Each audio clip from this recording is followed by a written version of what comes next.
guys, so hari ini kita akan membincangkan perbezaan antara phosphoester dan phosphodiester.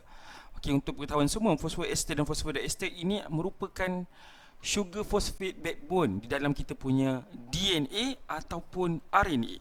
Okey, so DNA dengan RNA ini akan menggunakan phosphodiester dan phosphoester bond untuk menghubungkan antara satu nukleotide, ini kita bagi sebagai satu nukleotide dengan satu nukleotide yang lain. Okey, DNA dengan RNA. Okey, apa perbezaan antara phosphoester bond dengan phosphodiester bond? Okey, cuba kita tengok gambar rajah ni betul-betul.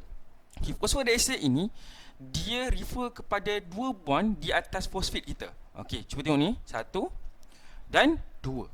Okey, kalau kat sini, kalau fosfat ni ada dekat atas sini, kita panggil sebagai phosphodiester. Tetapi ditunjukkan satu saja, kita panggil dia sebagai phosphoester bond. Okey, so apa yang berlaku dekat sini adalah phosphodiester datangnya punya perkataan di. Di itu dua. Okey, so kita ada satu dan kita ada dua. Dan phosphoester ni refer kepada kawasan ini sahaja.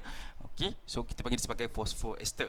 So DNA dengan RNA, okey, so dia menggunakan phosphodiester bond sebagai dia punya sugar backbone. Okay, apa maksud sugar backbone?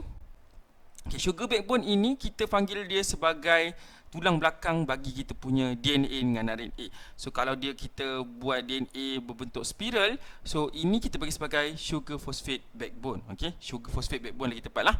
Okay, so perkara ini kadang-kadang ramai yang confuse antara phosphoester dengan phosphodiester. Selalunya dalam soalan peperiksaan dia suruh minta kamu labelkan.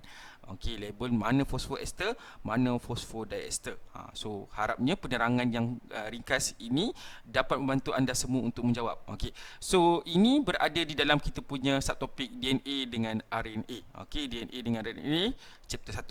Okey, alright, itu sahaja daripada saya. Sekian, Assalamualaikum warahmatullahi wabarakatuh dan salam sejahtera.